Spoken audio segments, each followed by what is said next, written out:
orduko ituta gare, ordubeteko lan bat itea, eta orain 4 ordu izan daitezke, 5 ordu, zeharo diferentea da lauean ibiltzea edo mendik gora bera, hori ere entrenatu beharra dago. Etatik ralekoa izan naiz, eta ona heltzea eta Europara jutea, niretzat ja hemen barrun egotea pozgarria da. Hasieran hori zala helburutako bat, protagonista izatea etxeko lasterketan, eta ni esaldin sartzea lortuet. Bai, berezia da beti. Zubietara etortzea, egia familia etorri dela, lagunak, eta irabaztera gento zen, eta etxera bueltatzea 3 puntuekin, beti ondo.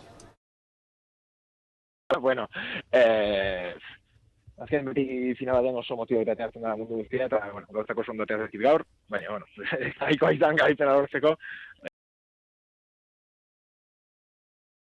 Aspaldi burrukan ebilen, gertu, lan asko atzetik, eta eskuk altxauta, egizan da, soltatzen duzu barruko, ez dakit barruntzoko zuen guzti, eta lasaitasun pixka dira jartzen duzu.